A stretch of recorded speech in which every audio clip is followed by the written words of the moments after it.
Langit Jakarta sore itu tidak menangis. Ia hanya diam, membisu dalam warna abu-abu pekat yang menyesakkan, seolah menahan duka yang terlalu dalam untuk diurai menjadi air mata. Sama sepertiku. Aku, Arini, terduduk di lantai dingin ruang UGD. Tangisku sudah kering. Yang tersisa hanyalah rongga hampa di dada yang bergema setiap kali aku mencoba bernapas. Di depanku, di atas berangkar baja yang dingin, terbaring tubuh mungil Banyu. Putraku. Satu-satunya alasanku bertahan hidup selama ini. Tubuhnya ditutupi kain putih, tapi aku masih bisa melihatnya dengan jelas. Wajahnya yang damai, seolah hanya tertidur. Tapi kebiruan di bibirnya dan luka menganga di pelipisnya menceritakan kisah yang berbeda. Maafkan kami, Bu Arini. Kami sudah berusaha semaksimal mungkin. Benturan di kepalanya terlalu keras. Suara dokter itu berdengung, terasa jauh. Aku hanya mengangguk. Apa lagi yang bisa kukatakan? Banyu kritis selama 2 jam. 2 jam aku menggenggam tangannya yang mendingin, membisikkan janji-janji surga, memohon pada Tuhan untuk menukar nyawaku dengan nyawanya. Tapi Tuhan punya rencana lain. Tepat pukul 3 sore, jantung kecil itu berhenti berdetak. Tabrak lari, Bu, kata seorang polisi yang mencatat keteranganku dengan wajah prihatin. Saksi mata bilang, sebuah sedan mewah berwarna hitam. Melaju sangat kencang di kompleks perumahan. Tidak ada yang sempat mencatat plat nomornya. Pengemudinya langsung kabur. Polisi itu juga menyebutkan hal lain. Sebelum menabrak putra ibu, mobil itu juga menyerempet anak lain yang sedang bersepeda. Untungnya hanya luka ringan. Sepertinya pengemudi ini memang ugal-ugalan. Sebuah sedan mewah. Entah kenapa, bayangan suamiku, Bram, melintas di benakku. Tapi segera ku tepis. Bram sedang sibuk. Selalu sibuk. Aku mencoba menghubunginya sejak pertama kali mendapat kabar Banyu masuk rumah sakit. Ponselnya tidak aktif. Ku coba lagi. Masih sama. Mungkin sedang meeting penting, Rin, hibur ibuku, yang datang dengan mata sembab. Meeting. Ya, selalu itu alasannya. Selama 6 bulan terakhir, Bram semakin jauh.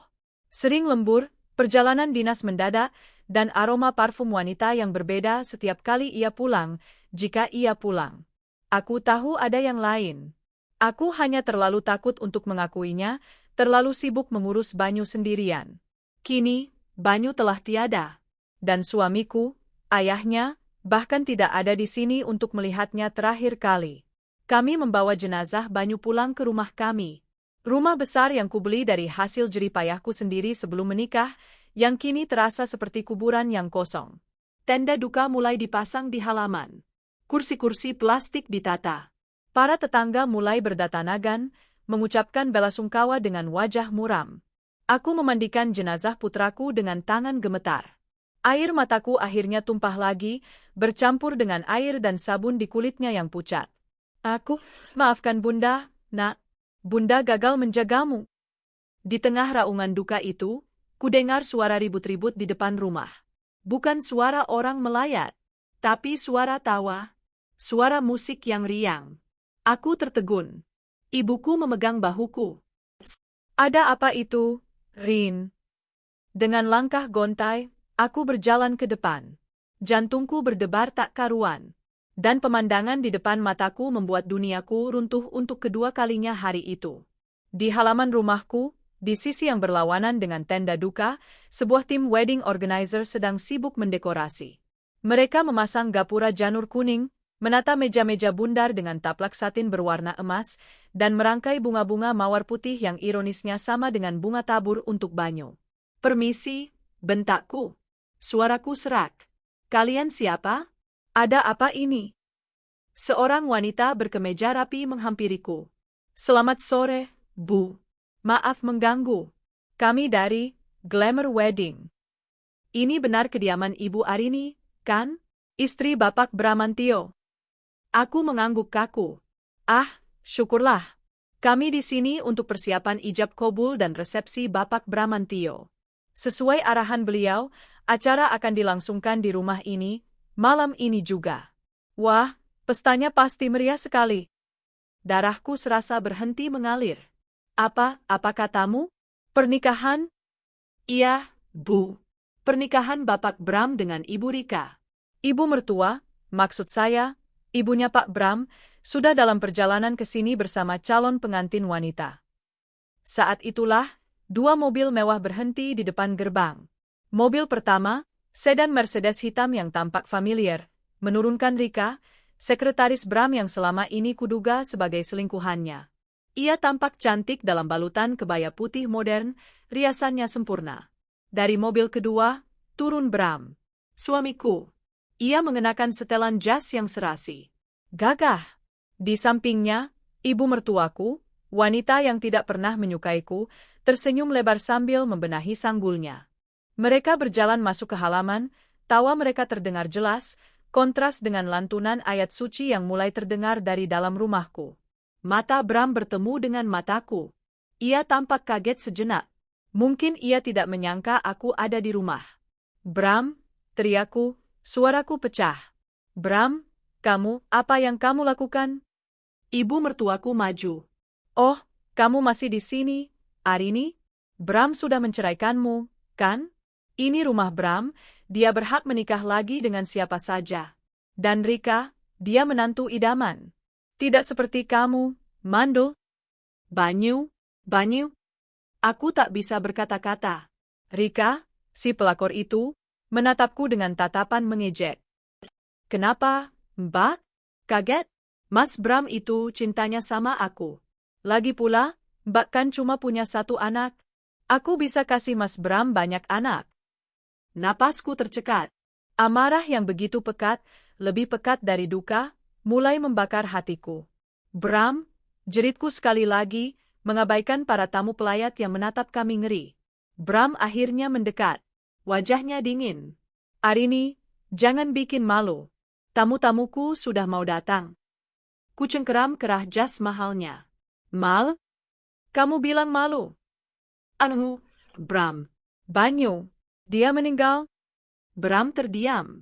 Tapi hanya sedetik. Terus kenapa? Dia sudah mati, kan? Tidak ada yang bisa kita lakukan. Tapi pernikahanku tidak bisa dibatalkan. Ini menyangkut reputasiku dan keluarga. Kutatap matanya. Pria yang dulu kucintai. Pria yang menjadi ayah dari anakku. Kamu tidak akan datang ke pemakamannya? Tanyaku lirih, tak percaya. Dia melepaskan cengkeramanku dengan kasar. Aku sibuk. Acaraku lebih penting. Dia berbalik, menggandeng tangan Rika, dan berjalan menuju pelaminan yang sedang disiapkan itu. Ibu mertuaku tersenyum penuh kemenangan. Mereka benar-benar akan menggelar pesta pernikahan mewah. Di rumahku. Di hari meninggalnya anakku. Di tengah-tengah duka dan lantunan doa untuk jenazah putraku. Saat itu, aku tidak menangis lagi. Sesuatu dalam diriku telah patah dan mati bersama Banyu. Yang tersisa hanyalah api. Api dendam yang mulai menyala, menjanjikan kehancuran bagi mereka semua. Tiba-tiba, mataku tertuju pada sesuatu. Di sudut bumper depan sedan Mercedes hitam yang dipakai Rika. Ada goresan cat biru yang masih baru. Warna yang sama persis dengan warna sepeda Banyu. Mataku terpaku pada goresan itu. Goresan cat biru muda di atas fender hitam mengilap. Biru yang sama dengan sepeda Banyu. Sepeda yang baru kubelikan bulan lalu sebagai hadiah ulang tahunnya yang ke-7. Dunia di sekitarku berputar. Suara-suara terbagi menjadi dua. Di sebelah kiriku, di dalam rumah, lantunan surah Yasin mengalun lirih, mengantarkan Banyu pergi. Di sebelah kananku, di halaman, suara tawa centil Rika dan denting gelas beradu, merayakan kehidupan baru mereka. Dua dunia yang bertabrakan di satu titik. Aku. Arini. Mau sampai kapan kamu berdiri di situ seperti patung? Minggir. Kamu menghalangi jalan. Suara ibu mertuaku, tajam seperti silet, menyentakku. Aku menoleh. Wajah tuanya berseri-seri, dipoles riasan tebal yang norak. Dia memeluk Rika dengan posesif, seolah Rika adalah piala emas yang baru dimenangkannya. Lihat menantuku. Cantik, kaya, dari keluarga baik-baik. Sebentar lagi dia akan sah jadi Nyonya Bramantio, katanya lagi, sengaja menyindirku. Rika tersenyum sinis. Iya, Bu. Doakannya, semoga aku bisa cepat kasih Mas Bram banyak anak. Nggak seperti yang dulu, cuma bisa kasih satu. Jantungku seperti diremas. Yang dulu, itu adalah aku. Satu, itu adalah Banyu. Anakku. Yang kini jasadnya terbujur kaku, hanya beberapa meter dari mereka. Bram menatapku gelisah. Sudahlah, Ma, Rika.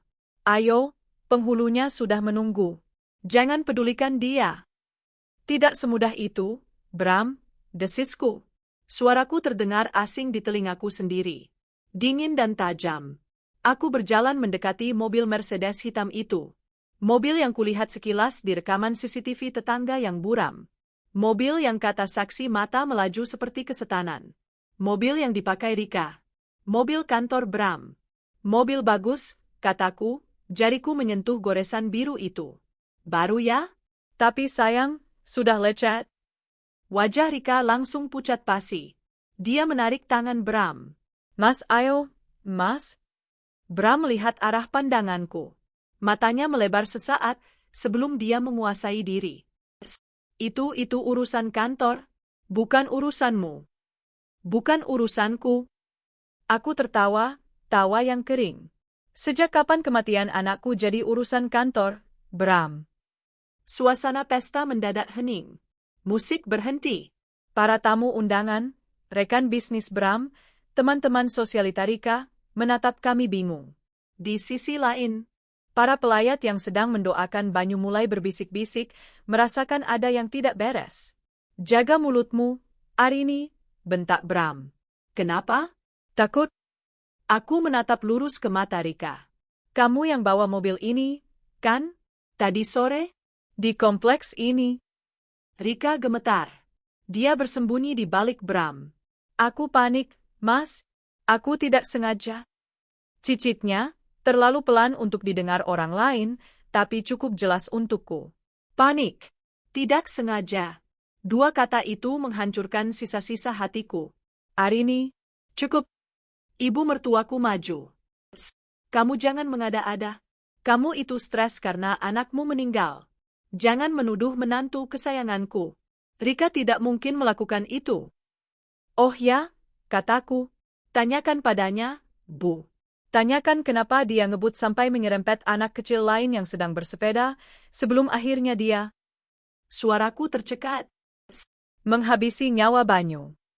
Mas, dia bohong, pekit Rika. Saat itulah, seorang pria dari kerumunan pelayat maju.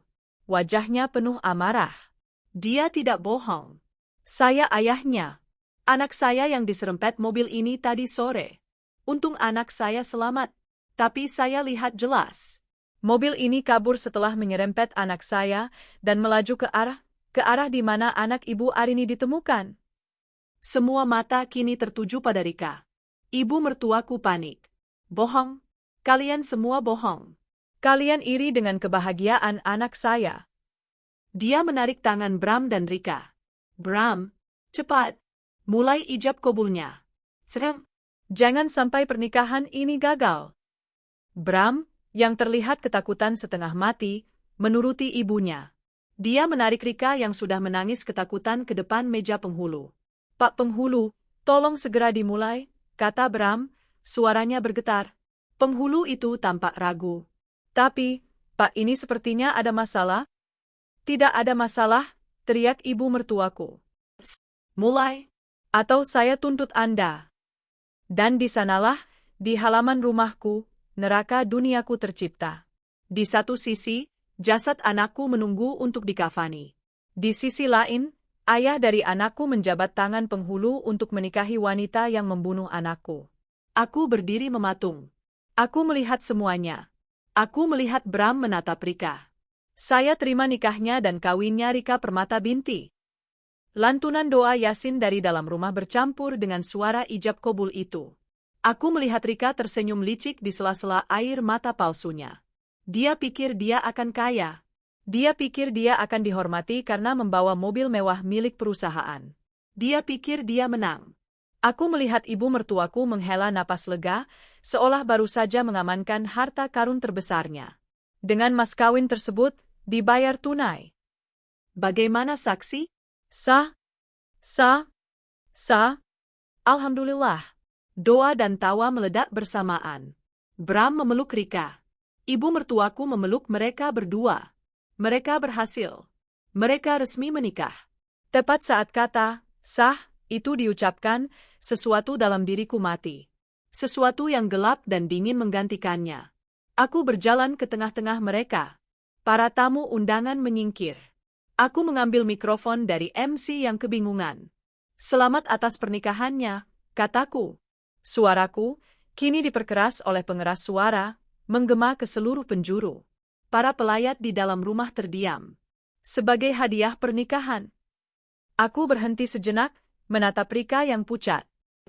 Aku akan memastikan kalian mendapatkan apa yang pantas kalian dapatkan. Aku berbalik ke arah kerumunan warga dan pelayat yang kini sudah berkumpul di halaman. Kalian semua dengar? Teriakku. Mereka sah. Mereka resmi menikah. Pengantin wanita ini, aku menunjuk Rika, baru saja sah menjadi istri pria ini, setelah sore tadi. Dia membunuh anak saya, Banyu. Hening. Dan suami saya tahu, lanjutku, suaraku meninggi. Dia tahu bahwa pelakor ini adalah pembunuh anaknya. Tapi dia lebih memilih melanjutkan pesta ini. Mobil itu, aku menunjuk Mercedes hitam itu, adalah mobil kantornya. Dia menutupinya. Dia membiarkan pembunuh anaknya bebas. Dia lebih memilih menikahi si pembunuh daripada mengurus jenazah anaknya. Amarah kolektif itu meledak. Eves, pembunuh, tidak punya hati. Warga yang tadinya datang untuk melayat, kini matanya merah penuh amarah. Ayah anak yang diserempet tadi berteriak, tangkap pembunuh itu. Kekacauan pecah. Warga merangsek maju. Mereka tidak peduli lagi dengan dekorasi mewah. Meja-meja dibalik. Makanan pesta berhamburan di tanah. Gapura janur kuning dirobek. Tolong, tolong, jerit Rika. Bram mencoba melindunginya. Jangan, kalian tidak mengerti. Kamu yang tidak mengerti. Seorang warga memukul wajah Bram. Anakmu mati, kamu malah kawin. Bram tersungkur. Warga menarik Rika dari pelukannya. Seseorang menjambak rambutnya hingga sanggulnya terlepas. Kebaya putihnya yang mewah ditarik hingga robek. Ampun, sakit. Anakku lebih sakit, balasku dalam hati. Mereka berdua, Bram dan Rika, suami istri yang baru sah beberapa detik itu, diseret, dipukuli, ditendang. Warga melampiaskan amarah mereka. Wajah Bram babak belur. Hidung Rika mengeluarkan darah. Mereka terkapar di lantai kotor, di tengah-tengah kehancuran pesta impian mereka. Dan aku berdiri di teras rumah. Aku tidak melerai. Aku tidak berteriak. Aku tertawa. Tawa yang keluar dari lubang kehancuran di hatiku. Tawa yang memekakkan telinga. Akhirnya mereka merasakannya. Tanpa aku harus mengotori tanganku sendiri. Dendam atas kematian Banyu, sedikit terbayar. Ibu mertuaku menjerit histeris di sudut. Tolong, jangan, anakku, menantu kesayanganku. Bram, Rika. Dia menatapku dengan mata melotot. Arini, hentikan ini, hentikan. Kamu gila. Aku hanya memandangnya dengan tatapan dingin. Inilah menantu kesayanganmu, Bu. Seorang pembunuh. Dan inilah anak kesayanganmu. Seorang pengecut yang melindungi pembunuh anaknya. Dia hanya bisa menangis miris. Menatap anak dan menantu kesayangannya babak belur dihajar warga, tanpa bisa berbuat apa-apa. Kebanggaannya hancur lebur bersamaan dengan pesta mewah itu. Setelah warga puas, mereka terkapar di lantai. Mengenaskan. Ibu mertuaku menangis meraung-raung. Aku tak peduli. Kekacauan ini baru saja dimulai. Warga akhirnya mundur. Napas mereka terengah-engah, keringat bercampur dengan amarah yang baru saja terlampiaskan. Pesta itu telah berubah menjadi medan perang. Dekorasi emas dan putih yang mewah kini lumat, terinjak-injak, dan ternoda oleh darah. Bram dan Rika. Sepasang pengantin baru itu terkapar di lantai yang kotor. Jas mahal Bram robek dan kotor oleh tanah. Gaun kebaya putih Rika yang anggun kini compang-camping, memperlihatkan memar-memar yang mulai membiru di kulitnya. Riasan wajah mereka telah luntur, bercampur dengan air mata, ingus, dan darah. Mereka adalah gambaran kehancuran yang sempurna. Ibu mertuaku, wanita angkuh yang beberapa menit lalu tersenyum penuh kemenangan, kini terduduk di kursi pelaminan yang miring. Ia meraung-raung, tapi tak ada yang peduli. Tatapannya nanar, bergantian antara anak dan menantu kesayangannya yang babak belur, dan aku yang berdiri tegak di teras. Para pelayat dan warga yang marah kini diam, menunggu apa yang akan kulakukan selanjutnya. Aku melangkah menuruni teras. Setiap langkahku terasa berat, namun pasti. Aku melewati ibu mertuaku tanpa menoleh sedikit pun. Tangisannya tak lebih dari sekadar nyanyian sumbang di telingaku. Aku berdiri tepat di atas mereka. Bram mengerang, mencoba bangkit, tapi rusuknya yang mungkin patah membuatnya kembali tersungkur. Rika hanya bisa terisak, wajahnya ia sembunyikan di lantai yang kotor. Sakit? Tanyaku. Suaraku tenang, nyaris tanpa emosi. Tidak seberapa, dibandingkan rasa sakit anakku saat kepalanya retak di atas aspal. Arini kumohon, hentikan? Desah Bram. Kita bisa bicarakan ini. Bicara? Aku tertawa sinis. Waktu untuk bicara sudah habis saat kamu memilih pelaminan ini daripada pemakaman anakmu. Aku membungkuk, bukan untuk menolongnya, tapi untuk menjambak sisa-sisa rambutnya yang rapi. Aku menyeretnya. Rin. Love. Aku tak peduli. Aku menyeret tubuhnya melewati sisa-sisa makanan pesta mereka, melewati pecahan piring, dan melintasi halaman. Rika menjerit ngeri, berusaha merangkak mundur, tapi beberapa warga yang mengerti maksudku segera mencengkeram lengannya dan menyeretnya juga. Jangan. Ini rumahku. Rumah Bram, jerit ibu mertuaku, mencoba mengejar. Aku berhenti di depan gerbang. Aku melempar tubuh Bram ke jalanan berdebu di luar pagar rumahku. Warga melakukan hal yang sama pada Rika. Mereka jatuh bertumpuk seperti sampah. Rumah ini, kataku sambil menunjuk plang nama di dinding, atas nama Arini Wijaya. Rumah yang kubeli dengan hasil keringatku sendiri, jauh sebelum aku mengenal putramu yang tak berguna itu. Ibu mertuaku tertegun. Arini, jangan lakukan ini. Kami mau tinggal di mana? Bram memohon, suaranya parau. Itu bukan urusanku, jawabku dingin. Bawa pembunuh ini, dan bawa ibumu. Pergi dari sini. Tapi uangku, rekeningku. Oh, uang. Harta yang mereka agung-agungkan. Aku tersenyum miring. Aku mengeluarkan ponselku. Dengan beberapa kali sentuhan di layar, aku membuka aplikasi mobile banking. Rekening bersama yang kamu maksud, kataku, memperlihatkan layar ponselku. Yang sumber dananya 80% dari gajiku dan asetku, yang sengaja kamu pakai untuk membiayai pernikahan haram ini. Wajah Bram pucat pasi. Mulai detik ini, kataku sambil menekan tombol konfirmasi, sudah kublokir. Selamat, Bram. Kamu sekarang resmi menjadi gelandangan. Kamu tidak punya sepeser pun uang. Kau tidak bisa melakukan ini, teriak Bram, mencoba bangkit tapi gagal. Aku bisa, dan aku sudah melakukannya. Aku menatap Rika. Kamu pikir kamu menikah dengan pria kaya? Kamu salah. Kamu baru saja menikah dengan seorang pengangguran miskin. Dan mobil mewah yang kamu banggakan itu. Aku menunjuk Mercedes hitam yang kini menjadi pusat perhatian. Itu adalah aset perusahaan. Dan aku menatap tajam mata Bram, akan menelepon direktur utamamu sekarang juga. Jangan. Bram panik. Jangan, Arini. Karierku bisa hancur. Aku bisa dipecat. Tepat sekali, bisikku. Kamu tidak hanya akan dipecat, Bram.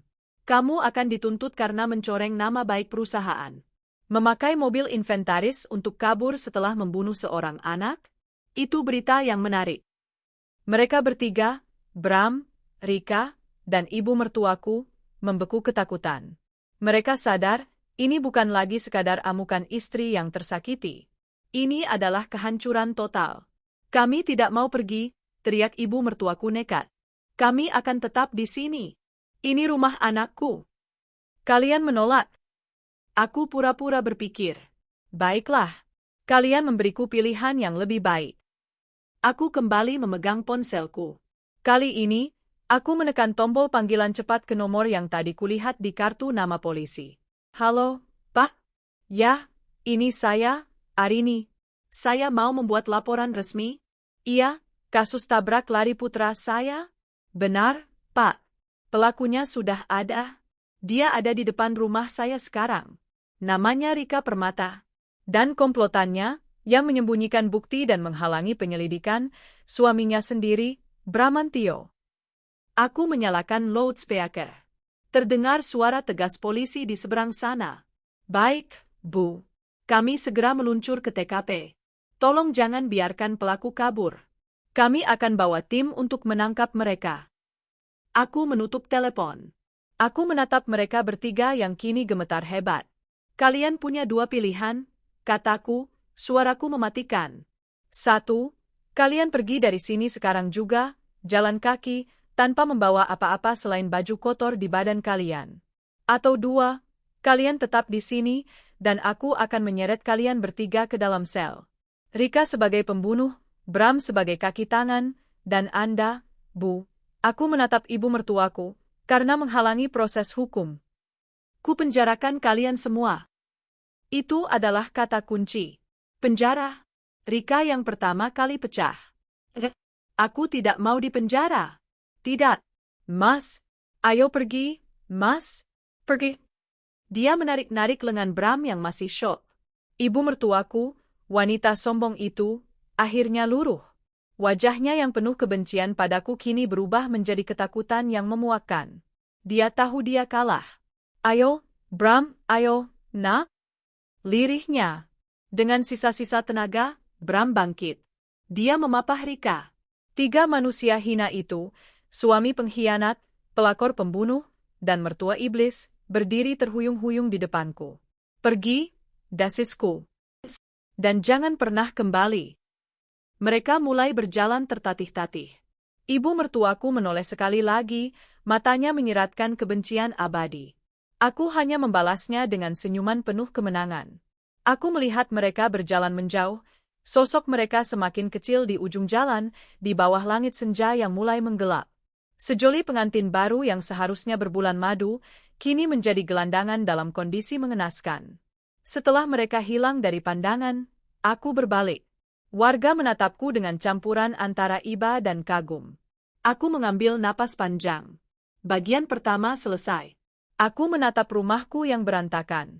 Tenda duka di satu sisi, dan puing-puing pesta di sisi lain. Maafkan keributan ini, kataku pada para pelayat. Tolong lanjutkan doanya untuk anakku. Aku berjalan masuk ke dalam rumah, melewati jenazah Banyu yang tertutup kain. Aku mengelus kepalanya. Maafkan Bunda, Nak. Pestanya sedikit berisik. Sekarang, kamu bisa istirahat dengan tenang. Bunda janji, pembalasan ini belum selesai. Api di hatiku masih menyala.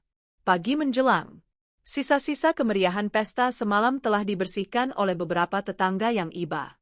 Halaman rumahku kembali lengang, namun aroma anyir darah, alkohol murah, dan mawar yang membusuk masih tertinggal di udara. Di dalam, suasana duka mengambil alih sepenuhnya. Jenazah Banyu, putraku satu-satunya, telah selesai dimandikan dan dikafani.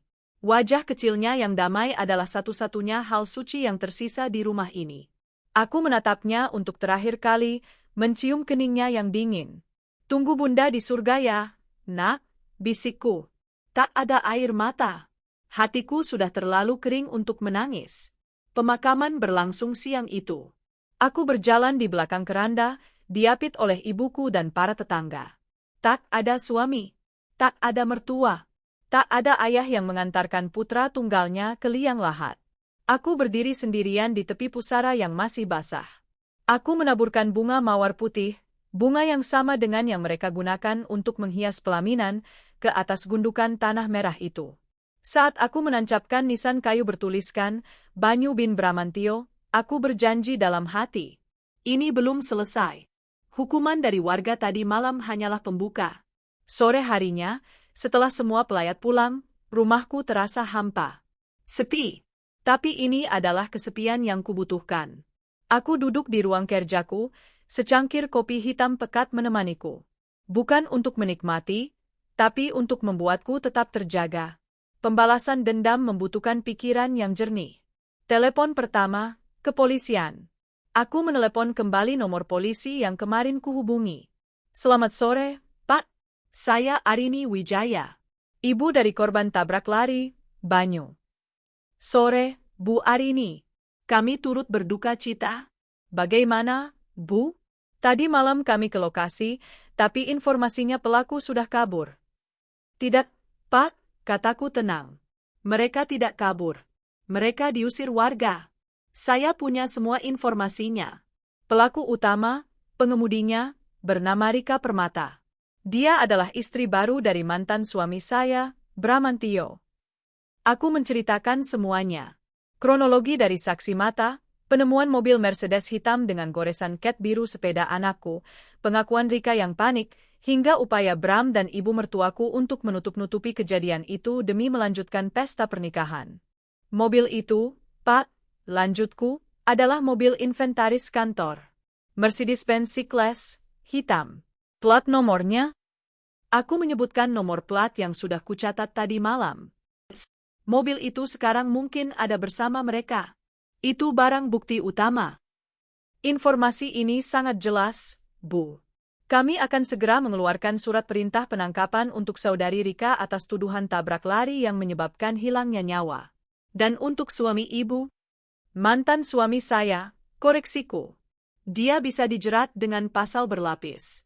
Menghalangi penyelidikan, menyembunyikan barang bukti, dan memberikan keterangan palsu. Kami mengerti, Bu. Kami akan proses secepatnya. Kami akan melacak keberadaan mobil dan para tersangka. Terima kasih, Pak. Aku menutup telepon. Satu bidak telah kujalankan. Telepon kedua, perusahaan. Jari-jariku mencari kontak direktur utama perusahaan tempat Bram bekerja. Pak Haryono. Seorang pria tua yang sangat menjunjung tinggi reputasi. Aku mengenalnya baik. Halo, selamat sore, Pak Haryono. Ini Arini, istri Bramantio. Arini, apa kabar? Saya turut berduka cita atas saya dengar kabar duka. Benar, Pak. Putra saya, Banyu, meninggal dunia kemarin sore. Ditabrak lari. Terdengar helaan napas berat di seberang sana. Ya Tuhan, Arini, saya tidak tahu harus berkata apa. Yang tabah ya. Bram pasti sangat terpukul. Aku tersenyum dingin. Justru itu yang ingin saya bicarakan, Pak. Bram tidak terpukul. Dia sedang sibuk. Sibuk?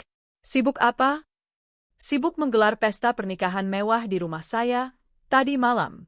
Tepat di saat jenazah anak saya masih terbaring di dalam. Hening. Apa maksudmu, Arini? Jangan bercanda. Saya tidak bercanda, Pak. Bramantio, manajer pemasaran kebanggaan Anda, menikahi selingkuhannya, yang notabene adalah sekretarisnya, Rika Permata, di halaman rumah saya, sementara saya dan para pelayat mendoakan putra saya. Itu tidak mungkin. Bagian terburuknya belum saya sampaikan, Pak. Pelakor yang dinikahi Bram itu, Rika, dialah yang menabrak Banyu sampai meninggal. Apa? Suara Pak Haryono meninggi. Dan mobil yang dia pakai? Lanjutku. Mobil inventaris perusahaan. Mercedes hitam yang Bapak pinjamkan pada Bram. Dia ngebut di kompleks perumahan, menyerempet satu anak, lalu membunuh anak saya. Setelah itu dia kabur, dan Bram tahu. Bram menutupinya agar pernikahan mereka tetap berjalan. Kini, yang kudengar hanya napas yang memburu. Pak Haryono sedang murka. Ini bukan lagi masalah personal. Ini skandal yang bisa menghancurkan citra perusahaan. Karyawan membunuh anak kecil dengan mobil fasilitas kantor. Arini, kata Pak Haryono, suaranya kini dingin dan tegas. Di mana mobil itu sekarang? Saya tidak tahu. Dibawa kabur oleh mereka. Polisi sedang mencarinya. Saya hanya ingin Bapak tahu siapa karyawan yang selama ini Bapak banggakan. Terima kasih informasinya, Arini. Saya akan urus ini. Saya yakin Bapak akan mengambil tindakan yang tepat. Permisi. Aku menutup telepon. Bidak kedua telah meluncur. Di sebuah motel pengap dan murah di pinggir kota, 3 orang duduk dalam diam. Bram, Rika, dan ibu. Wajah mereka lebam dan kotor. Pakaian pengantin mereka sudah lebih mirip lab kotor. Mereka berhasil kabur dari kejaran warga dengan sisa-sisa tenaga. Ponsel Bram berdering. Nama, Dirut Haryono, tertera di layar. Halo, Pak? Bram. Suara di seberang sana meledak. Saya tidak peduli apa alasanmu. Mulai detik ini, kamu saya pecat. Beraninya kamu mencoreng nama baik perusahaan. Memakai fasilitas kantor untuk skandal pembunuhan. Kembalikan mobil itu atau saya laporkan kamu atas penggelapan aset. Telepon ditutup. Wajah Bram pucat seperti mayat. Aku dipecat. Rika mulai menangis histeris. Terus kita gimana, Mas? Diblokir Arini, bentak Bram frustrasi. Kita tidak punya apa-apa lagi, jerit Rika. Ibu mertuaku hanya diam, tatapannya kosong. Semua kebanggaannya, kekayaannya, menantu idamannya, hancur dalam satu malam. Belum selesai keterkejutan mereka, pintu kamar motel digedor dengan keras. Polisi, buka pintunya. Bram dan Rika saling pandang dengan ngeri. Dunia mereka baru saja berakhir. Di rumahku yang sepi, aku mematikan lampu. Aku duduk dalam gelap, memeluk foto Banyu yang sedang tersenyum. Dendamku belum tuntas. Mereka baru dipecat dan ditangkap. Tapi membusuk di penjara dan hidup dalam kehancuran adalah balasan yang sepadan. Aku menata hidupku yang baru. Hidup tanpa Banyu. Hidup tanpa pengkhianat. Hidup dengan doa untuk anakku, dan kutukan untuk mereka. Proses hukum berjalan lebih cepat dari yang kubayangkan. Berita tentang pengantin pembunuh meledak di media. Kisah seorang manajer sukses yang menikahi selingkuhannya di hari kematian anaknya, di mana pengantin wanita adalah pembunuh si anak, menjadi santapan publik yang tiada habisnya. Perusahaan Bram, yang takut namanya terseret lebih jauh, tidak hanya memecatnya. Mereka merilis pernyataan publik, mengutuk tindakan Bramantio dan Rika Permata, serta menegaskan bahwa mobil Mercedes itu disalahgunakan di luar jam kerja untuk tindakan kriminal. Mereka menuntut Bram atas penggelapan aset dan pencemaran nama baik, menambah berat dakwaannya. Aku, di sisi lain, menjadi janda yang berduka. Simpati mengalir deras padaku. Namun, aku tidak membutuhkannya. Yang kubutuhkan adalah keadilan. Selama berminggu-minggu, aku bolak-balik ke kantor polisi, memberikan berita acara pemeriksaan, BAP. Aku menceritakan semuanya dengan tenang, kronologis, dan tanpa air mata. Aku serahkan rekam jejak digitalnya. Foto goresan cat biru di mobil hitam itu. Rekaman CCTV buram dari tetangga. Kesaksian ayah anak yang diserempet Rika. Dan yang paling memberatkan, transkrip percakapan Rika di halaman rumahku. Aku panik, Mas. Aku tidak sengaja. Sebuah pengakuan yang didengar oleh belasan tamu pelayat yang kini menjadi saksi. Rika Permata ditahan di sel terpisah. Statusnya adalah tersangka utama pembunuhan dan tabrak lari. Bram, sementara itu, ditahan atas tuduhan yang berbeda, menyembunyikan barang bukti, memberikan keterangan palsu, menghalangi penyelidikan, dan tuntutan perdata dari perusahaannya. Ibu mertuaku, dia jatuh miskin dalam semalam. Tanpa putra kesayangannya yang kaya raya, tanpa menantu baru yang mewah, dia kembali ke rumah petak lamanya. Aku dengar, dia kini harus berjualan kue di pasar, di usia senjanya. Setiap tatapan tetangga adalah hinaan baginya. Kebanggaannya telah lumat. Hari persidangan adalah puncak dari segalanya. Aku duduk di kursi saksi. Aku menatap Rika, yang kini mengenakan rompi tahanan oranye, bukan kebaya putih. Wajahnya kuyu, pucat, dan sembab. Dia tidak lagi cantik. Di kursi terdakwa sebelahnya, duduk Bram. Dia tampak 10 tahun lebih tua. Rambutnya acak-acakan, matanya kosong. Bisa Anda ceritakan, tanya jaksa penuntut umum, apa yang dikatakan mantan suami Anda ketika Anda mengabarkan bahwa putra Anda telah meninggal? Aku menarik napas. Aku menatap lurus ke arah Bram. Dia bilang, suaraku menggema di ruang sidang yang hening, dia sudah mati, kan?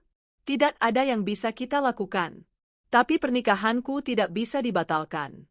Acaraku lebih penting. Seluruh ruang sidang bergeming. Hakim menggelengkan kepala. Ketika giliran Rika bersaksi, dia hanya menangis. Pembelaannya adalah tidak sengaja dan panik. Anda panik? Tanya jaksa, suaranya menggelegar. Anda panik, jadi Anda kabur? Anda tidak berhenti? Anda tidak menelepon ambulans? Anda membiarkan seorang anak kecil mati sendirian di jalanan?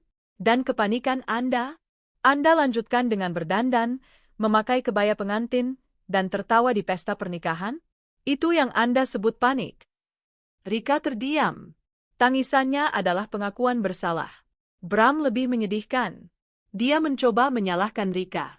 Saya tidak tahu dia menabrak anak saya. Dia bilang dia hanya menyerempet pagar. Saya baru tahu. Anda bohong, potong jaksa. Saksi mata mendengar Anda berdebat dengan terdakwa Rika tentang mobil yang lecet. Anda tahu mobil itu dipakai. Anda tahu anak Anda kritis. Tapi Anda tetap memerintahkan penghulu untuk mengesahkan pernikahan Anda. Anda lebih mementingkan nafsu Anda daripada nyawa anak kandung Anda sendiri. Bram tertunduk. Dia hancur. Bukan karena rasa bersalah, tapi karena dia tertangkap, palu diketuk. Terdakwa Rika Permata, kata Hakim Ketua, terbukti secara sah dan meyakinkan bersalah melakukan tindak pidana kelalaian dalam berkendara yang menyebabkan hilangnya nyawa orang lain, serta melarikan diri dari tanggung jawab. Menjatuhkan hukuman penjara selama 15 tahun. Rika menjerit histeris. Dia ambruk dan harus diseret keluar oleh petugas. Membusuklah kau di penjara, desisku pelan. Lalu, giliran Bram. Terdakwa Bramantio, lanjut Hakim, terbukti bersalah turut serta menyembunyikan barang bukti dan menghalangi proses penyidikan. Menjatuhkan hukuman penjara selama 3 tahun. Aku menahan napas. Masa percobaan 5 tahun, dan denda sebesar 500 juta rupiah subsidiar 6 bulan kurungan. Bram tidak dipenjara. Dia divonis bersalah, tapi dengan status percobaan. Artinya, dia bebas. Namun, kebebasan itu adalah nerakanya. Dia harus membayar denda 500 juta. Uang dari mana? Rekeningnya kublokir.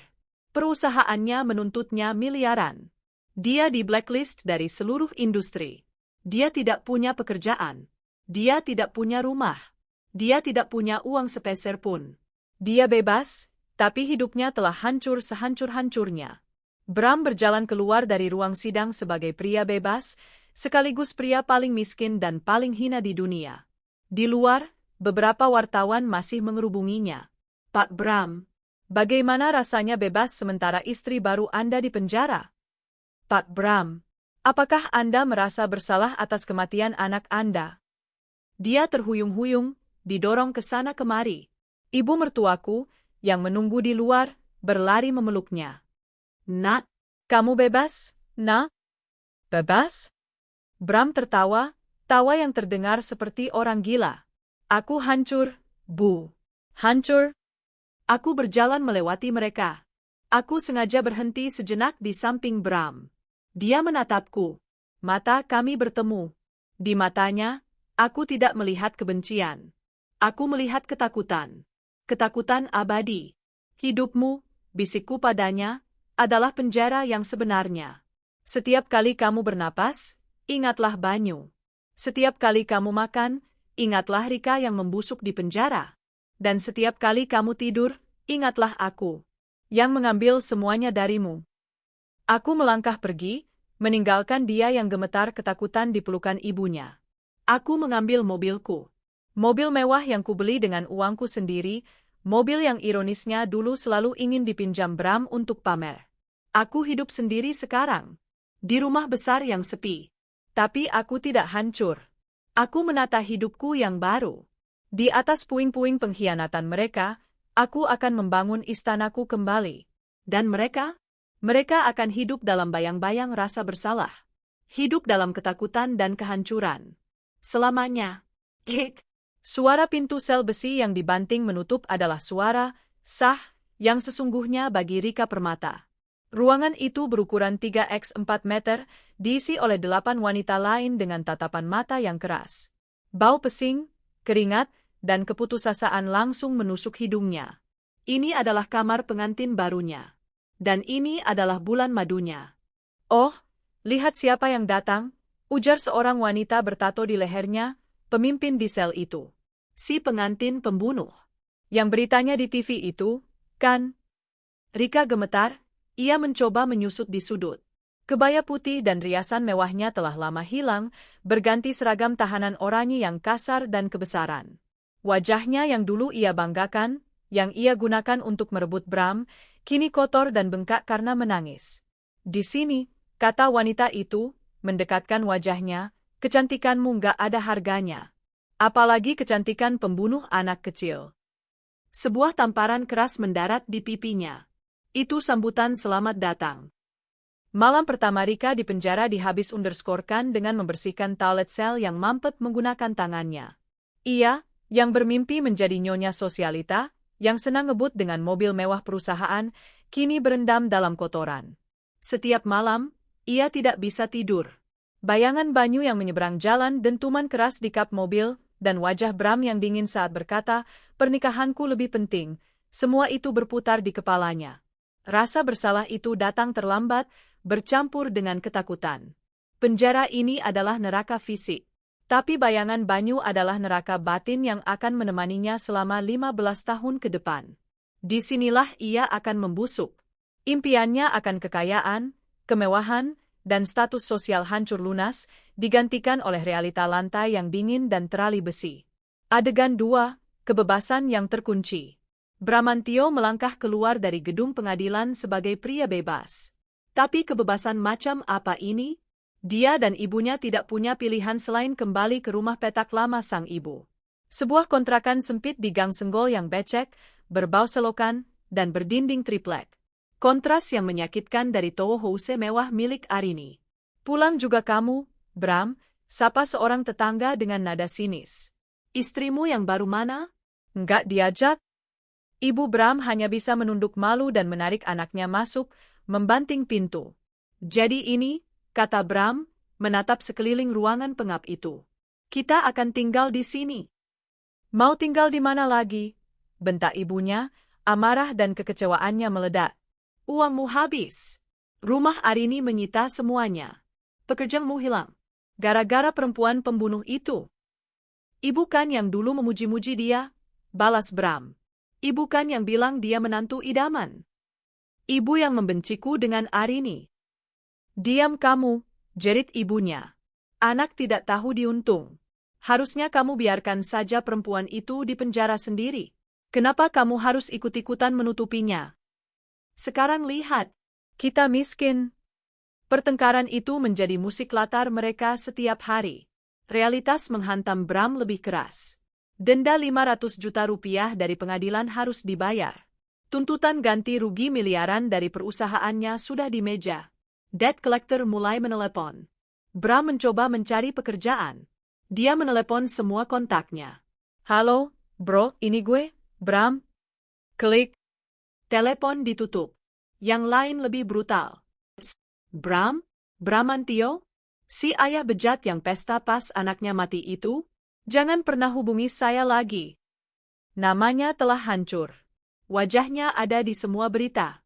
Tidak ada satu perusahaan pun yang mau menyentuh sampah masyarakat sepertinya. Pria yang dulu gagah dalam setelan jas mahal, kini menghabiskan hari-harinya di dalam rumah petak, terlalu malu untuk keluar. Dia menjadi pengangguran, miskin, terlilit utang miliaran, dan terjebak bersama ibunya yang setiap hari mengutukinya. Dia memang tidak di penjara. Tapi Arini benar.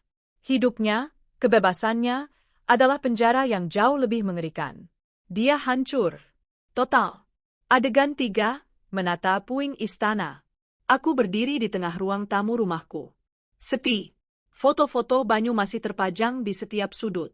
Kamarnya masih rapi, mainannya masih tersusun. Selama seminggu penuh, aku hanya duduk di sana. Membiarkan duka itu menguasaiku untuk terakhir kalinya. Aku menangis. Bukan tangisan kemarahan. Tapi tangisan kehilangan.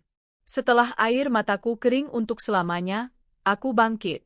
Langkah pertamaku adalah memanggil agen properti. Jual rumah ini, kataku. Secepatnya, berapapun harganya. Rumah ini terlalu banyak kenangan. Terlalu banyak darah. Langkah keduaku, aku mengemasi semua barang-barang Banyu ke dalam kotak-kotak. Sepedanya yang hancur, mainan robotnya, buku gambarnya. Aku tidak membuangnya. Aku mengirimkannya ke sebuah panti asuhan. Biarlah barang-barang itu memberi kebahagiaan pada anak lain, melanjutkan hidup Banyu yang terputus. Semua barang milik Bram, setelan jasnya, jam tangan mewahnya yang tertinggal, sepatu golfnya, kukumpulkan. Aku menjualnya di pasar loak. Uangnya, aku sumbangkan ke yayasan korban tabrak lari. Langkah ketigaku, aku memotong rambutku yang panjang terurai. Pendek, sebahu. Aku menatap cermin. Wanita yang menatap balik bukanlah Arini yang lemah, istri yang dikhianati. Dia adalah Arini yang baru. Seorang pejuang yang selamat. Sebulan kemudian, rumah itu terjual. Aku mengambil mobilku, mobil yang kubeli dengan uangku sendiri, yang dulu selalu ingin dipinjam Bram untuk pamer, dan pergi. Aku tidak membeli rumah baru. Aku membeli sebuah apartemen mewah di pusat kota. Sebuah unit penthouse dengan pemandangan kota yang gemerlap. Tempat yang tinggi, tempat yang baru, tempat yang tidak memiliki jejak kaki Bram atau bayangan Rika. Aku kembali bekerja. Aku mengambil alih penuh perusahaan konsultan yang dulu kurintis sebelum menikah. Klien-klien lama menyambutku kembali. Hidupku mulai tertata. Aku sendirian, ya. Hatiku masih berlubang, ya. Lubang berbentuk Banyu itu tidak akan pernah tertutup. Tapi aku tidak hancur. Aku tidak kalah. Malam itu, di apartemen baruku, aku duduk di balkon. Aku memandang lampu kota sambil memegang secangkir teh hangat. Ponselku bergetar. Sebuah pesan dari nomor tak dikenal. Arini, ini aku, Bram. Aku butuh uang. Sedikit saja, untuk makan. Ibuku sakit. Aku menatap pesan itu.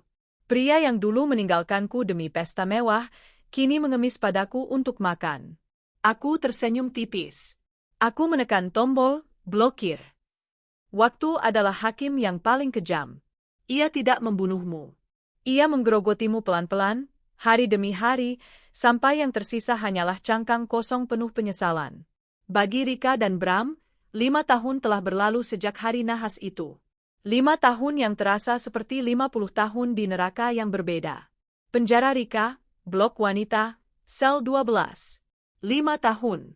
2.628.000 menit. Rika menghitungnya. Wajahnya yang dulu cantik mulus, yang ia pakai sebagai senjata untuk memikat Bram, kini kusam dan tirus. Ada bekas luka tipis di alisnya, hadiah, selamat datang dari penghuni sel di tahun pertamanya. Rambutnya yang dulu tergerai indah kini dipotong cepat seadanya, menampakkan kutu yang sesekali ia garuk tanpa sadar. Rika bukan lagi Rika Permata, si sekretaris seksi. Dia adalah Napi 307. Tahun-tahun pertama adalah yang terberat. Histeria, tangisan, dan amukan. Tapi waktu mematikan semua itu. Kini, Rika hanya diam. Kesedihannya bukan lagi kesedihan yang meledak-ledak. Itu adalah kesedihan yang membeku, menulang, dan menjadi bagian dari dirinya. Setiap pagi, saat apel pagi, ia berdiri di bawah matahari, menatap tembok tinggi di depannya. 10 tahun lagi. 10 tahun lagi ia harus berada di sini. Penderitaan terbesarnya bukanlah kerja paksa membersihkan selokan penjara. Bukan juga jatah makanan yang rasanya seperti sampah. Penderitaan terbesarnya adalah kesia-siaan. Selama 5 tahun ini, Bramantio, pria yang untuknya ia rela membunuh dan mengorbankan segalanya, pria yang ia nikahi secara sah, tidak pernah sekalipun menjenguknya. Tidak sepucuk surat. Tidak sepeser pun uang untuk membeli sabun. Dia dilupakan. Dibuang. Suamimu di luar sana bebas, ya? Ejek seorang napi lain saat mereka menyortir sampah. Enak dia. Kamu yang menanggung semuanya sendirian. Rika hanya diam, tapi hatinya berdarah. Dia memang dipenjara karena membunuh Banyu. Tapi rasa bersalah atas Banyu kini telah bercampur dengan kebencian yang pekat pada Bram. Dia sadar, dia hanyalah alat. Dia mempertaruhkan segalanya untuk pria yang, pada akhirnya, terlalu pengecut bahkan hanya untuk menemuinya. Malam itu, di selnya yang pengap, ia menangis dalam diam. Bukan lagi menangisi Banyu atau kebebasannya yang hilang. Ia menangisi kebodohannya sendiri. Menangisi hidup yang ia buang percuma demi seorang pengkhianat. Itu adalah penjara di dalam penjara. Dan bayang-bayang Banyu yang tersenyum, senyuman yang kini ia lihat setiap kali ia menutup mata, memastikan ia tidak akan pernah tidur nyenyak selama sisa hidupnya. Penjara Bram, gang sempit, rumah petak nomor 3. Bramantio bebas. Secara teknis, 5 tahun telah mengubah mantan manajer pemasaran yang gagah itu menjadi bayangan dirinya sendiri. Dia kini berusia 40-an, tapi tampak seperti kakek-kakek berusia 60-an. Rambutnya menipis dan memutih. Punggungnya bungkuk. Dia dan ibunya hidup dalam kemiskinan absolut. Rumah petak itu semakin reot. Ibunya, yang dulu begitu angkuh, kini lumpuh sebagian karena stroke. Stroke yang didapatnya setelah debt collector dari perusahaan Bram menyita satu-satunya motor butut yang mereka miliki. Setiap hari adalah siklus kehinaan yang sama. Pagi hari, Bram mengurus ibunya. Membersihkan kotorannya, menyuapinya bubur encer, itu pun jika ada beras. Anak sialan, desis ibunya setiap pagi. Bukan lagi anak kebanggaan. Anak pembawa malu. Harusnya dulu kamu mati saja. Bram hanya diam. Dia sudah mati rasa. Siang hari, dia keluar mencari kerja. Tapi siapa yang mau mempekerjakan si ayah bejat? Wajahnya masih dikenali. Oh, ini bapak yang itu, ya? Maaf, tidak ada lowongan. Pergi, Pak. Nanti pelanggan saya kabur. Dia berakhir menjadi kuli panggul di pasar induk, bekerja dari tengah malam sampai subuh, di saat orang-orang tidak bisa melihat wajahnya dengan jelas. Mengangkat karung-karung bawang yang berbau busuk dengan bayaran beberapa puluh ribu, yang langsung habis untuk membeli obat ibunya. Kesedihannya bukanlah kemiskinan.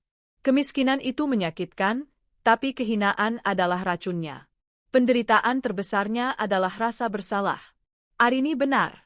Kebebasan ini adalah penjara. Setiap kali dia melihat anak kecil tertawa, dadanya sesak. Setiap kali dia melihat sepeda, dia gemetar. Dan Banyu, hantu putranya tidak pernah meninggalkannya. Malam itu, Bram sedang memunguti sisa sayuran yang jatuh dari truk di pasar. Dia kelelahan. Dia lapar. Dia terduduk di trotoar yang kotor. Di seberang jalan, sebuah videotron raksasa di atas gedung mewah menyala, menampilkan sebuah iklan layanan masyarakat tentang filantropi. Wajah di layar itu, dia mengenalnya. Arini Wijaya. Dia tampak bercahaya, berwibawa. Matanya tajam, senyumnya tipis namun penuh kuasa. Dia adalah CEO Wijaya Consulting, berbicara di sebuah forum PBB tentang hak-hak anak. Bram terpaku. Wanita di layar itu adalah wanita yang dulu ia sebut mandul, wanita yang ia hina, yang ia tinggalkan di hari duka. Dan pria di trotoar yang kotor, yang berbau sampah, yang mengais sisa makanan, adalah suaminya. Kesadaran itu menghantamnya seperti truk. Dia tidak hanya kehilangan rumah, pekerjaan, atau uang. Dia telah kehilangan seorang wanita mulia. Dia telah membunuh putranya sendiri, secara tidak langsung. Dan dia telah menukar itu semua dengan apa? Dengan Rika yang membusuk di penjara? Dengan ibu yang lumpuh dan mengutukinya? Bramantio menelungkupkan wajahnya di lututnya yang kotor. Di tengah keramaian pasar dini hari, di bawah tatapan gemerlap mantan istrinya di layar raksasa, dia menangis. Bukan tangisan penyesalan. Itu adalah tangisan seorang pria yang sadar bahwa hidupnya sudah selesai. Tangisan seorang pria yang hancur berkeping-keping, tanpa harapan untuk bisa disatukan kembali. Bayang-bayang Banyu dan Arini akan mengejarnya sampai ke liang lahat. 3 tahun kembali berlalu. Total 8 tahun sejak Banyu berpulang. 8 tahun sejak hari di mana pernikahan dan pemakaman bertabrakan. Bagi Arini Wijaya, 8 tahun itu adalah pendakian yang stabil. Wijaya Consulting kini menjadi salah satu firma paling disegani di Asia Tenggara. Dia adalah filantropis, pembicara, dan simbol kekuatan. Lubang di hatinya yang bernama Banyu tidak pernah tertutup, namun ia telah belajar menumbuhkan taman yang indah di sekelilingnya. Ia menyalurkan duka ibunya menjadi dana abadi untuk anak-anak korban kekerasan. Bagi Rika Permata, 8 tahun adalah hitungan mundur yang menyiksa. Dia akan segera bebas dalam 7 tahun lagi. Tapi untuk apa? Dia kini berusia akhir 30-an. Kecantikannya telah luntur selamanya. Kabar yang ia dengar dari sipir, Bram tidak pernah mengiriminya kabar. Dia akan keluar dari penjara sebagai wanita tanpa masa depan, tanpa keluarga, dan dengan cap pembunuh anak yang menempel abadi di keningnya. Kesedihannya telah berubah menjadi apatis. Dia hanya mayat hidup yang menunggu. Bagi Bramantio, 8 tahun adalah erosi total. Rumah petak nomor 3, dini hari. Suara batuk kering dan napas tersengal-sengal membangunkan Bram dari tidurnya di lantai. Ibunya, terbaring di kasur tipis yang kotor, menatap langit-langit dengan mata keruh. "Minum, Bu?" tanya Bram, suaranya serak. Wanita tua itu menoleh. Wajahnya yang dulu angkuh kini hanya kulit keriput yang membungkus tengkorak. Kelumpuhannya semakin parah, dan kini TBC menggerogoti sisa-sisa hidupnya. "Buat apa?" desisnya. Bram. Bram mendekat. Mungkin ini saatnya. Mungkin di akhir hidupnya, ibunya akan memberinya pengampunan. "Iya, Bu."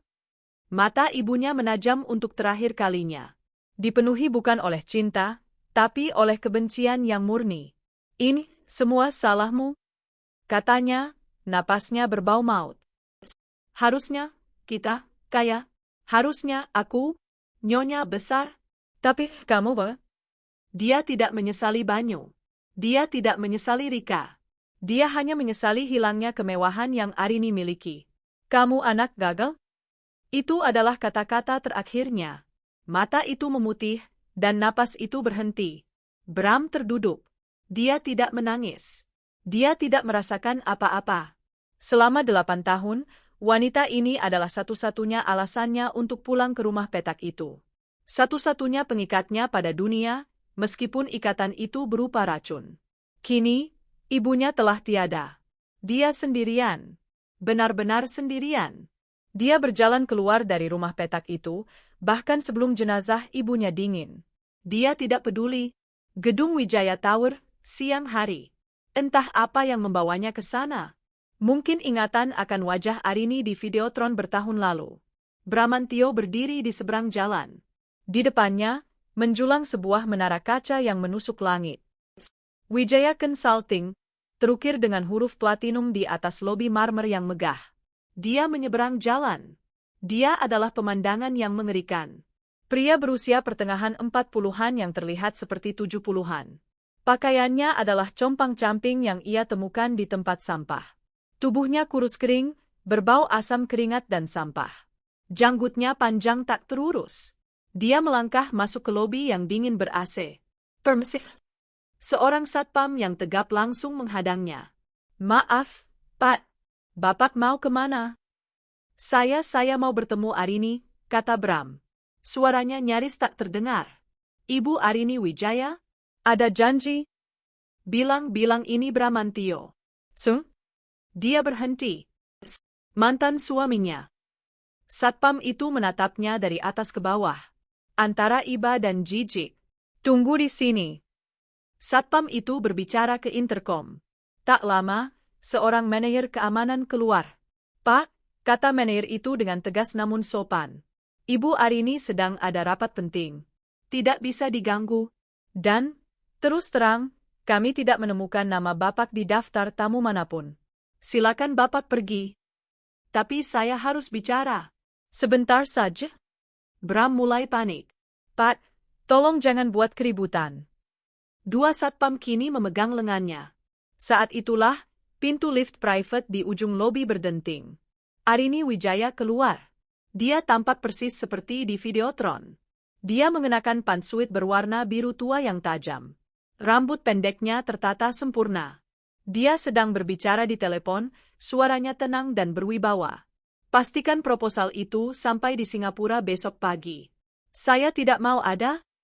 Dia berjalan melintasi lobi, dikelilingi oleh asistennya. Bram melihatnya. Jantungnya berhenti berdetak. "Arini," teriaknya. Arini berhenti. Dia menoleh ke sumber suara. Dia menatap lurus ke arah Bram yang sedang dipegangi oleh dua satpam. Bram menunggu. Hinaan. Cacian. Kemenangan. Apapun. Tapi yang ia dapatkan adalah ketiadaan. Arini menatapnya selama 3 detik penuh. Matanya yang tajam itu memindai wajah kotor, janggut kusut, dan pakaian compang-camping itu. Tidak ada kebencian di mata Arini. Tidak ada kemarahan. Tidak ada iba. Yang ada hanya tatapan bingung. Tatapan seolah dia sedang melihat orang asing gila yang tersesat di lobinya. Pria di depannya terlalu hancur, terlalu berubah, terlalu tidak ada untuk dikenali sebagai Bramantio yang dulu gagah. Dia adalah bukan siapa-siapa. Arini mengalihkan pandangannya, seolah baru saja melihat noda di lantai. "Tolong urus itu," katanya pelan kepada manajer keamanan. Lalu, dia kembali mengangkat teleponnya. "Ya, maaf, tadi ada sedikit gangguan." "Baik, kita lanjutkan." Dia berbalik dan berjalan keluar dari lobi, masuk ke dalam sedan hitam mewah yang menunggunya. Dia tidak mengenalinya. Atau mungkin dia mengenalinya, dan memutuskan bahwa dia bahkan tidak layak untuk diakui keberadaannya. Bagi Bram, itu adalah akhir yang lebih buruk dari kematian. Para satpam menyeretnya keluar dan melemparnya ke trotoar. "Jangan pernah kembali lagi, Pak." Bramantio tertawa. Tawa kering yang serak. Dia kalah. Bukan karena Arini membalas dendam. Dia kalah karena Arini telah melupakannya. Dia telah dihapus dari bumi. Dia bangkit, tertatih-tatih.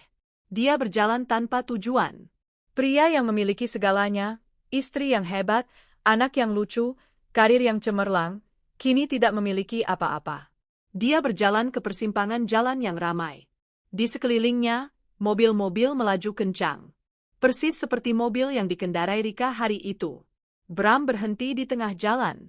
Dia menatap langit yang abu-abu. "Banyu?" bisiknya. Dia tidak pindah. Dia hanya berdiri di sana, di tengah deru kehidupan yang tidak lagi menganggapnya ada. Dia hidup dalam bayang-bayang rasa bersalah, dihantui oleh ketakutan dan kehancuran. Persis seperti yang Arini janjikan.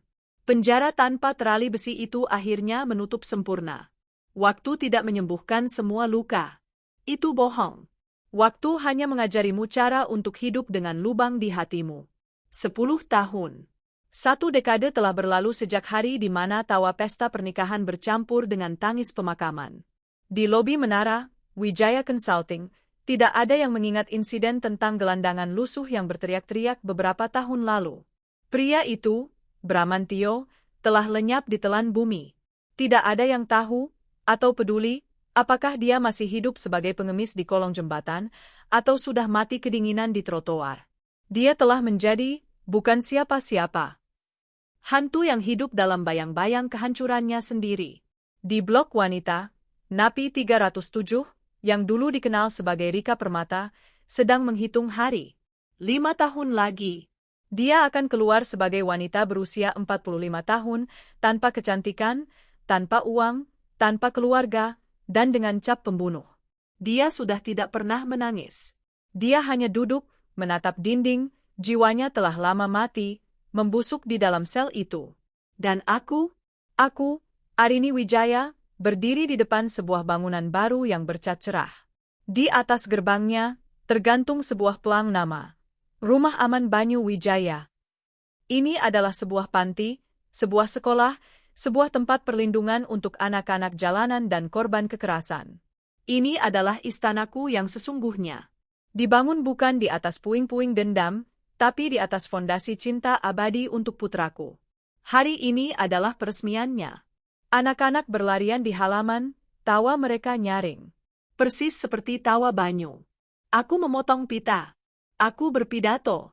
Bukan sebagai CEO yang kaku, tapi sebagai seorang ibu. Tempat ini, kataku, suaraku mantap, didirikan bukan untuk mengenang kematian, tapi untuk merayakan kehidupan. Setiap anak yang tertawa di sini, setiap anak yang merasa aman di sini, adalah perpanjangan dari nyawa putra saya, Banyu. Aku tidak lagi menyimpan kemarahan. Kemarahan itu telah habis terbakar, menjadi bahan bakar untukku membangun semua ini. Aku telah memaafkan? Tidak. Aku tidak akan pernah memaafkan. Aku hanya sudah tidak peduli lagi pada mereka. Mereka telah menerima hukuman yang jauh lebih berat daripada yang bisa kuberikan sisa hidup mereka. Bram dan ibunya, sebelum dia meninggal, saling membenci. Rika membenci Bram. Mereka terpenjara dalam lingkaran kebencian dan rasa bersalah yang mereka ciptakan sendiri. Sementara aku memilih cinta. Sore itu, aku berkendara sendirian. Aku pergi ke pemakaman. Aku berhenti di depan gundukan tanah yang kini tertutup rumput hijau yang rapi. Nisan marmer putih berdiri kokoh. Banyu Wijaya, putra tercinta. Aku telah menghapus nama ayahnya dari nisan itu bertahun-tahun lalu. Dia adalah putraku, milikku. Aku berjongkok, meletakkan sebuket mawar putih segar. Halo, sayang, bisikku. Angin sore meniup rambut pendekku. Maaf, Bunda telat.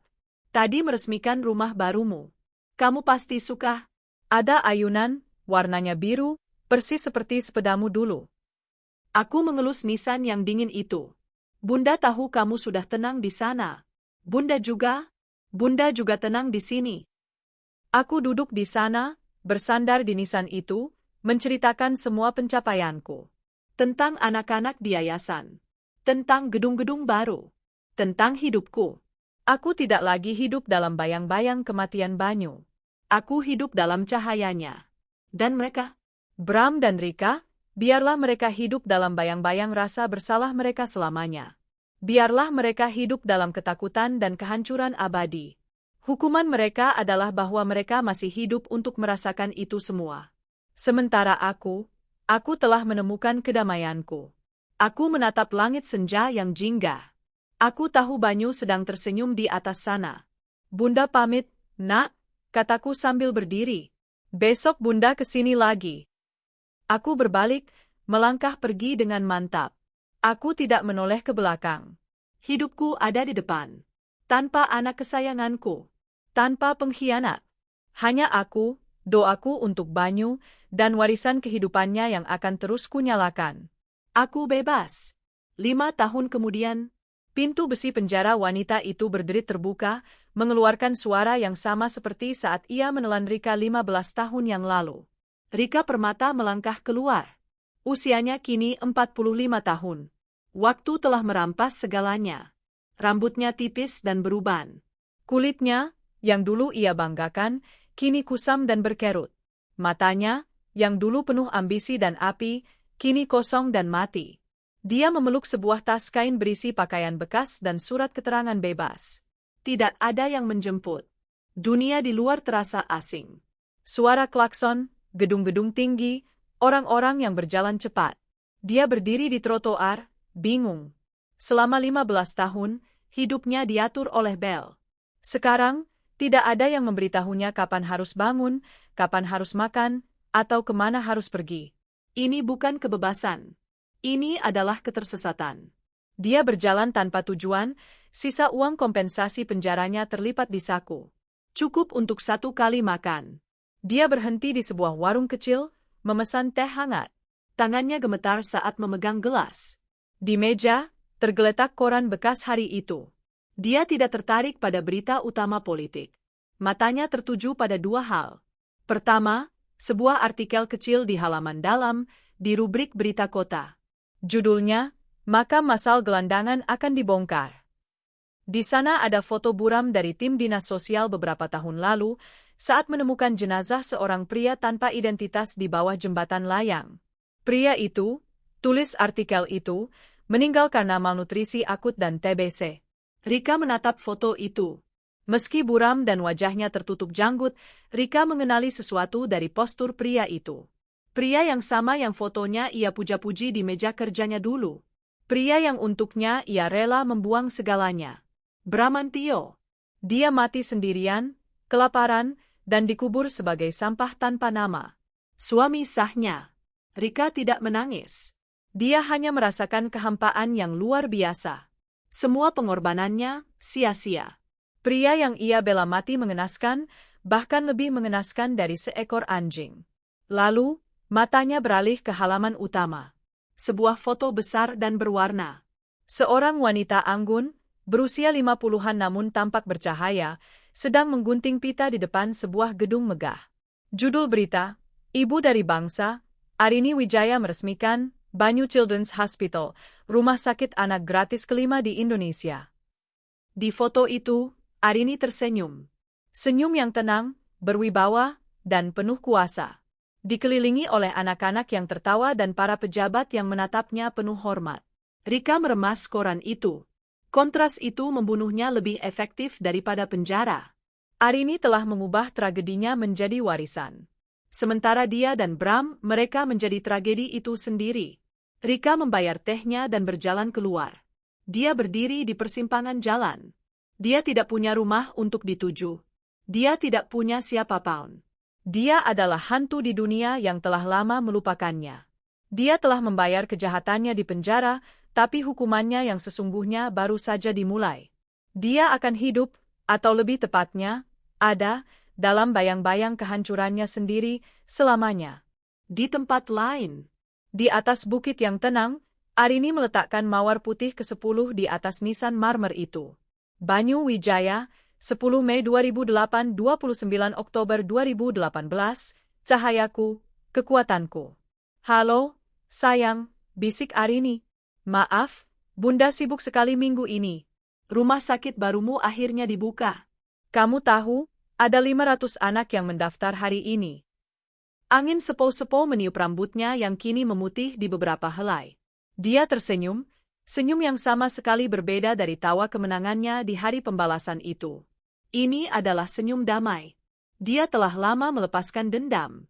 Bukan karena dia memaafkan, tapi karena dia sadar, para pengkhianat itu tidak lagi layak mendapat tempat di dalam hidupnya, bahkan sebagai musuh sekalipun. Mereka adalah catatan kaki yang menyedihkan dalam buku kehidupannya yang megah. Dia memejamkan mata, merasakan hangat matahari. Dia tidak lagi sendiri. Dia memiliki ratusan anak di yayasannya. Dia memiliki tujuan. Dia telah menata hidup baru. Bukan di atas puing-puing, tapi di atas rumput hijau yang tumbuh subur dari tanah merah duka citanya. Dia berbalik, melangkah menuruni bukit, siap untuk rapat selanjutnya. Dia tidak pernah menoleh ke belakang.